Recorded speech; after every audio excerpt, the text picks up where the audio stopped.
Hi guys, welcome back to my YouTube channel that is Swapna's tutorial. So ನೀವೇನೇ ನನ್ನ ಚಾನಲ್ಗೆ subscribe ಆಗಿಲ್ಲ ಅಂದರೆ ಪ್ಲೀಸ್ ಸಬ್ಸ್ಕ್ರೈಬ್ ಆಗಿ, ವಿಡಿಯೋಸ್ನ ಲೈಕ್ ಮಾಡಿ, ಶೇರ್ ಮಾಡಿ, ಹಾಗೆ ಕಮೆಂಟ್ ಮಾಡಿ.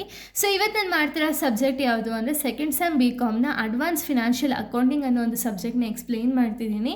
ಅದರಲ್ಲಿ ಥರ್ಡ್ ಚಾಪ್ಟರ್ ಬಂದುಬಿಟ್ಟು ಫಾರಿನ್ ಬ್ರಾಂಚ್ ಅಕೌಂಟಿಂಗ್ ಅಂತ ಹೇಳಿ ಈ ಒಂದು ಚಾಪ್ಟರ್ನ ನಾನು ಫಸ್ಟ್ ಪ್ರಾಬ್ಲಮ್ನ ಎಕ್ಸ್ಪ್ಲೇನ್ ಮಾಡ್ತಿದ್ದೀನಿ. ಓಕೆನಾ? ಸೊ ಈ ಒಂದು ಬ್ರಾಂಚ್ ಅಕೌಂಟಿಂಗಲ್ಲಿ ಅಂದರೆ ಫಾರಿನ್ ಬ್ರಾಂಚ್ ಅಕೌಂಟಿಂಗ್ ಬಂದುಬಿಟ್ಟು ತುಂಬ ಈಸಿ ಪ್ರಾಬ್ಲಮ್ಸ್ಗಳು ಇದೆ. ಓಕೆನಾ? ಈ ಪ್ರಾಬ್ಲಮ್ನ ನೀವು ಅರ್ಥ ಮಾಡ್ಕೊಂಡ್ರೆ ಸಾಕು, ಆರಾಮಾಗಿ ಪ್ರಾಬ್ಲಮ್ ಅನ್ನೋದನ್ನ ಸಾಲ್ವ್ ಮಾಡ್ತಾ ಹೋಗ್ಬೋದು. ಯಾಕೆ ಅಂದರೆ ಕಂಪ್ಲೀಟ್ ಡೀಟೇಲ್ಸ್ ನಿಮ್ಗೆ ಇಲ್ಲೇ ಕೊಟ್ಟಿರ್ತಾರೆ. ಓಕೆನಾ? ಈ ಡೀಟೇಲ್ಸ್ನ ಯೂಸ್ ಮಾಡಿಕೊಂಡು ನೀವು ಒಂದು ಟ್ರಯಲ್ ಬ್ಯಾಲೆನ್ಸ್ನ ಪ್ರಿಪೇರ್ ಮಾಡಬೇಕಾಗುತ್ತೆ ಅಷ್ಟೇ. ಓಕೆನಾ? ಸೊ ಬನ್ನಿ, ಏನೇನೆಲ್ಲ ಡೀಟೇಲ್ಸ್ ಕೊಟ್ಟಿದೆ ನೋಡ್ತಾ ಹೋಗೋಣ. Swapna tech limited has a branch in America, the following are the trial items of the branch as on 31/3/2025 which is presented in dollars.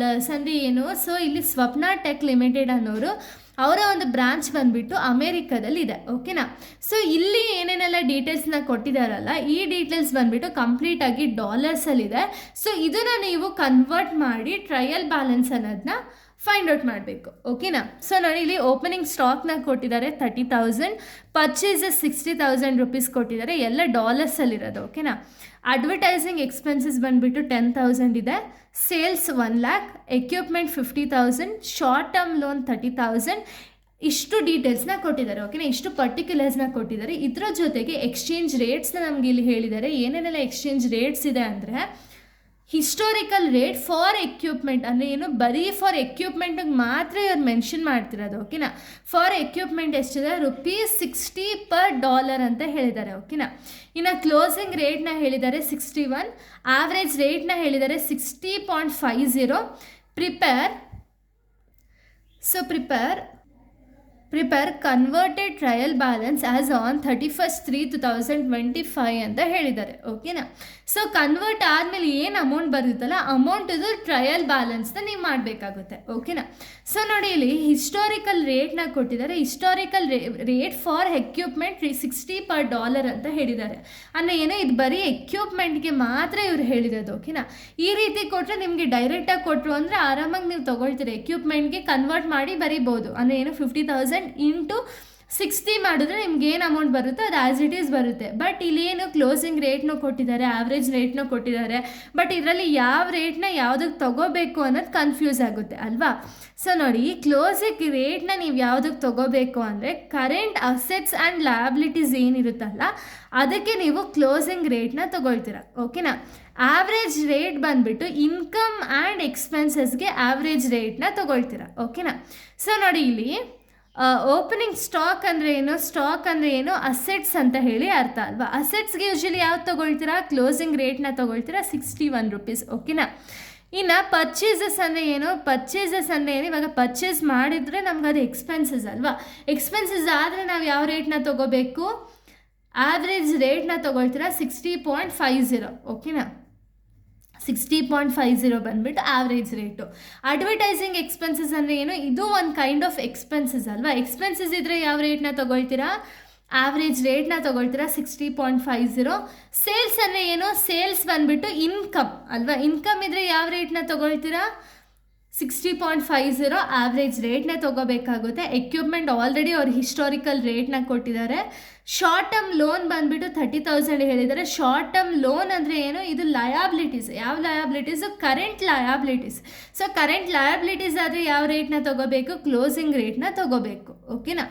ಇನ್ನು ಟ್ರಯಲ್ ಬ್ಯಾಲೆನ್ಸ್ ರೂಲ್ಸ್ ಯಾವುದು ಅಂದರೆ, ಡೆಬಿಟಲ್ಲಿ ಎಲ್ಲ ಅಸೆಟ್ಸ್ ಆ್ಯಂಡ್ ಎಕ್ಸ್ಪೆನ್ಸಸ್ ಬರುತ್ತೆ, ಕ್ರೆಡಿಟ್ ಸೈಡಲ್ಲಿ ಎಲ್ಲ ಇನ್ಕಮ್ ಮತ್ತು gains and liabilities ಬರುತ್ತೆ. ಓಕೆನಾ? ಇಷ್ಟು ರೂಲ್ಸ್ ಗೊತ್ತಿದ್ರೆ ಸಾಕು. ಈ ರೂಲ್ಸ್ನ ಇಟ್ಕೊಂಡು ನೀವು ಆರಾಮಾಗಿ ಕನ್ವರ್ಟ್ ಮಾಡಿ ಈ ಪ್ರಾಬ್ಲಮ್ನ ಸಾಲ್ವ್ ಮಾಡ್ಬೋದು. ಓಕೆನಾ?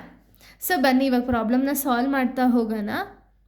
ಸೊ ನೋಡಿ, ಫಾರ್ಮ್ಯಾಟ್ ನೋಡ್ಕೊಳ್ಳಿ. ಇದು ಕರೆನ್ಸಿ ಕನ್ವರ್ಷನ್ಗೆ ಈ format. Converting trial balance item from the foreign currency to Indian rupees ಅಂತ ಹಾಕಬೇಕು. ಸೊ ನೋಡಿ, ಇಲ್ಲಿ particulars, debit, credit, exchange, debit, credit. So ಡೆಬಿಟಲ್ಲಿ ಇಲ್ಲಿ ಏನು ತೊಗೊಳ್ತೀರಾ, ಡಾಲರ್ಸ್ನ ತೊಗೊಳ್ತೀರಾ. ಈ ಕಡೆ ಎಕ್ಸ್ಚೇಂಜ್ ಆದಮೇಲೆ ಡೆಬಿಟ್ ಆ್ಯಂಡ್ ಕ್ರೆಡಿಟ್ ಏನು ಬರುತ್ತಲ್ಲ ಅದನ್ನ ಇಂಡಿಯನ್ ರುಪೀಸ್ನ ತೊಗೋಬೇಕಾಗುತ್ತೆ. ಓಕೆನಾ? ಸೊ ಏನಿಲ್ಲ, ಸ್ಟಾರ್ಟಿಂಗ್ ನೀವು ಏನು ಮಾಡಿ ಅಂದರೆ, ಇಲ್ಲಿ ನಿಮ್ಗೆ ಏನು ಡೀಟೇಲ್ಸ್ನ ಕೊಟ್ಟಿದ್ದಾರೆ ನೋಡಿ, ಈ ಡೀಟೇಲ್ಸ್ನ ಆ್ಯಸ್ ಇಟ್ ಈಸ್ ಬರ್ಕೊಳ್ಳೋಣ. ಓಕೆನಾ. ಸೊ ಫಸ್ಟು ಓಪನಿಂಗ್ ಸ್ಟಾಕ್ ಇದೆ, ಓಪನಿಂಗ್ ಸ್ಟಾಕ್ ಪರ್ಟಿಕ್ಯುಲರ್ಸಲ್ಲಿ. ಓಕೆನಾ. ಪರ್ಟಿಕ್ಯುಲರ್ಸಲ್ಲಿ ಏನೇನಿದೆ ಓಪನಿಂಗ್ ಸ್ಟಾಕ್ನ ಕೊಟ್ಟಿದ್ದಾರೆ. Purchases, advertising expenses, sales, equipment, short term loan as it is ಬರ್ಕೊಳ್ಳೋಣ. ಓಕೆನಾ. ಇದಾದಮೇಲೆ ಎಲ್ಲ ಅಸೆಟ್ಸು ಮತ್ತು ಎಕ್ಸ್ಪೆನ್ಸಸ್ನ ಡೆಬಿಟ್ ಸೈಡ್ ಹಾಕ್ಕೊಳ್ಳಿ. ಇಲ್ಲಿ ಅಸೆಟ್ಸ್ ಆ್ಯಂಡ್ ಎಕ್ಸ್ಪೆನ್ಸಸ್ ಯಾವುದ್ಯಾವ್ದು ಇದೆಯಲ್ಲ ಅದರೆಲ್ಲ ಅಮೌಂಟ್ಸ್ನ ಡೆಬಿಟ್ ಸೈಡ್ ಹಾಕ್ಕೊಳ್ಳಿ. ಅದೇ ಇನ್ಕಮ್ ಆ್ಯಂಡ್ ಲಯಬಿಲಿಟೀಸ್ ಅಮೌಂಟ್ ಎಲ್ಲ ಕ್ರೆಡಿಟ್ ಸೈಡ್ ಹಾಕ್ಕೊಳ್ಳಿ. ಓಕೆನಾ. ಸೊ ನೋಡಿ, ಇಲ್ಲಿ ಓಪನಿಂಗ್ ಸ್ಟಾಕ್ ಅಂದರೆ ಏನು? ಅಸೆಟ್ ಅಮೌಂಟ್ ಯಾವ ಕಡೆ ಹಾಕ್ಕೊಳ್ತೀರಾ? Debit side. ಪರ್ಚೇಸಸ್ ಅಂದರೆ ಏನು? ಎಕ್ಸ್ಪೆನ್ಸಸ್ ಅಮೌಂಟ್ನ debit side. So advertising expenses, ಇದು ಕೂಡ ಎಕ್ಸ್ಪೆನ್ಸಸ್ಸು, ಈ ಅಮೌಂಟು ಕೂಡ ಡೆಬಿಟ್ ಸೈಡ್ ಹಾಕ್ಕೊಳ್ಳೋಣ. ಇಲ್ಲಿ ಸೇಲ್ಸ್ ಅಂತ ಕೊಟ್ಟಿದ್ದಾರೆ. ಸೇಲ್ಸ್ ಅಂದರೆ ಏನು? ಇನ್ಕಮ್ಮು, ಇದನ್ನು ಕ್ರೆಡಿಟ್ ಸೈಡ್ ಹಾಕ್ಕೋಬೇಕಾಗುತ್ತೆ. ಎಕ್ವಿಪ್ಮೆಂಟ್ ಅಂದರೆ ಏನು? ಇದು ಕೂಡ ಒಂದು ರೀತಿಯ ಅಸೆಟ್ ಅಲ್ವಾ? ಅಸೆಟ್ಸ್ನ ಯಾವ ಕಡೆ ಹಾಕ್ಕೊಳ್ತೀರಾ? ಡೆಬಿಟ್ ಸೈಡ್ನ ಹಾಕ್ಕೊಳ್ತೀರಾ. ಶಾರ್ಟ್ ಟರ್ಮ್ ಲೋನ್ ಅಂದರೆ ಏನು?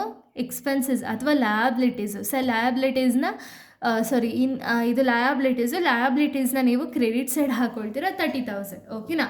ಇದಾದಮೇಲೆ ಎಕ್ಸ್ಚೇಂಜ್ ರೇಟ್ ನಾವು ಇಲ್ಲಿ ಆಲ್ರೆಡಿ ಬರ್ದಿದ್ದೀವಿ ನೋಡಿ, ಯಾವುದ್ಯಾವುದಕ್ಕೆ ಯಾವುದ್ಯಾವ್ದು ಎಕ್ಸ್ಚೇಂಜ್ ರೇಟ್ ಅಂತ ಹೇಳಿ. ಓಪನಿಂಗ್ ಸ್ಟಾಕ್ಗೆ ಯಾವ ಎಕ್ಸ್ಚೇಂಜ್ ರೇಟ್ ತೊಗೊಳ್ತೀರಾ? ಕ್ಲೋಸಿಂಗ್ ರೇಟ್ನ ತೊಗೊಳ್ತೀರಾ 61 ಆ್ಯಸ್ ಇಟ್ ಈಸ್ ಬರ್ಕೊಳ್ಳೋಣ. Next purchases, advertising expenses, sales, ಇದಕ್ಕೆಲ್ಲ ಯಾವ್ದು ತೊಗೊಳ್ತೀರಾ? ಆವ್ರೇಜ್ ರೇಟ್ನ ತೊಗೊಳ್ತೀರಾ 60.50, 60.50, 60.50 ಆ್ಯಸ್ ಇಟ್ ಈಸ್ ಬರೆಯೋಣ. ಇನ್ನು ಎಕ್ವಿಪ್ಮೆಂಟ್ ಅಂದರೆ ಅವರು ಆಲ್ರೆಡಿ ಹೇಳಿದ್ದಾರೆ, historical rate 60 rupees as it is ತೊಗೊಳ್ಳೋಣ.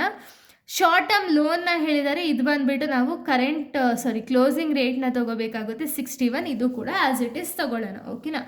ಇಷ್ಟೇ. ಇವಾಗ ನೀವು ಕನ್ವರ್ಟ್ ಮಾಡ್ತಾ ಹೋಗಬೇಕು. ಓಕೆನಾ. ಯಾವ ರೀತಿ ಕನ್ವರ್ಟ್ ಮಾಡಬೇಕು ಅಂದರೆ 30,000 ಇಂಟು 61 ಮಾಡಬೇಕು. ಓಕೆನಾ.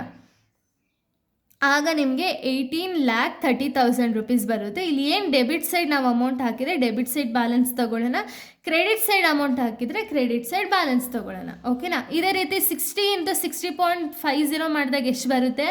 36,30,000 ರೂಪೀಸ್ ಬರುತ್ತೆ ಆ್ಯಸ್ ಇಟ್ ಈಸ್ ಬರ್ಕೊಳ್ಳೋಣ.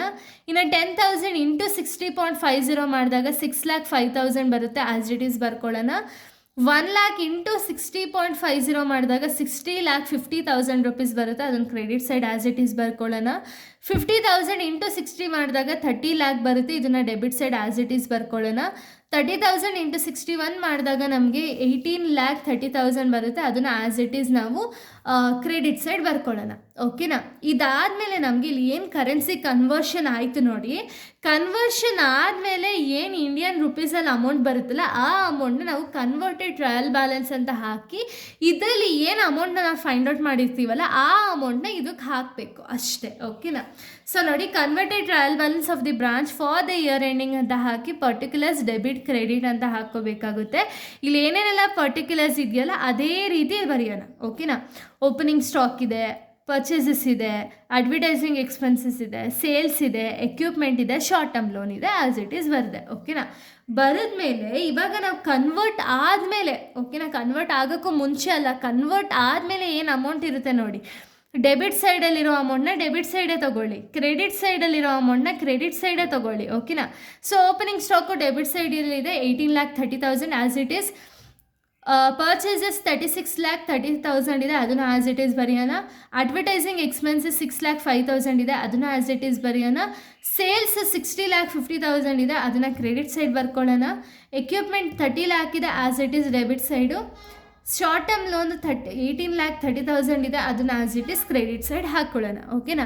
ಈಗ ಎರಡು ಕಡೆನೂ ಬ್ಯಾಲೆನ್ಸ್ ಮಾಡಿದಾಗ ನಮಗೆ ಡೆಬಿಟ್ ಸೈಡ್ ಬಂದುಬಿಟ್ಟು 90,65,000 ಬರುತ್ತೆ, ಕ್ರೆಡಿಟ್ ಸೈಡು 90,65,000 ಅಂತ ಹಾಕಿ ಈ ಎರಡನ್ನೂ ಮೈನಸ್ ಮಾಡಿದಾಗ ನಮಗೆ ಎಷ್ಟು ಬ್ಯಾಲೆನ್ಸಿಂಗ್ ಅಮೌಂಟ್ ಬರುತ್ತಲ್ಲ ಪ್ರಾಫಿಟ್ ಆ್ಯಂಡ್ ಲಾಸ್ ಅಕೌಂಟ್ ಅಂತ ಹಾಕಿ ಬ್ರ್ಯಾಕೆಟಲ್ಲಿ ಎಕ್ಸ್ಚೇಂಜ್ ಡಿಫ್ರೆನ್ಸ್. ಓಕೆನಾ. ಎಷ್ಟು ಎಕ್ಸ್ಚೇಂಜ್ ಡಿಫ್ರೆನ್ಸ್ ಬರ್ತಿದೆ ಅಂದರೆ 11,85,000 ರೂಪೀಸ್ ಬಂದುಬಿಟ್ಟು ಎಕ್ಸ್ಚೇಂಜ್ ಡಿಫ್ರೆನ್ಸ್ ಬರ್ತಿದೆ. ಓಕೆನಾ. ಇಷ್ಟೇ ಈ ಪ್ರಾಬ್ಲಮ್ಮು. ಇಷ್ಟಕ್ಕೆ ನಿಮ್ಗೆ ಆರಾಮಾಗಿ ಸ್ಕೋರಿಂಗ್ ಅನ್ನೋದನ್ನ ಮಾಡ್ಬೋದು. ಈ ರೀತಿ ಎಕ್ಸ್ಚೇಂಜ್ ಮಾಡಿ ಅದ್ರ ರೇಟ್ನ ಬರೆದು ಟ್ರಯಲ್ ಬ್ಯಾಲೆನ್ಸ್ನ ಪ್ರಿಪೇರ್ ಮಾಡಬೇಕು. ಓಕೆನಾ. ಇಲ್ಲಿಗೆ ಒಂದು ವಿಡಿಯೋ ಅನ್ನೋದು ಕಂಪ್ಲೀಟ್ ಆಗುತ್ತೆ. ನೆಕ್ಸ್ಟ್ ವಿಡಿಯೋದಲ್ಲಿ ನಾನು ಬೇರೆ ಒಂದು ಪ್ರಾಬ್ಲಮ್ನ ಎಕ್ಸ್ಪ್ಲೈನ್ ಮಾಡ್ತೀನಿ. So thank you guys, thanks for watching.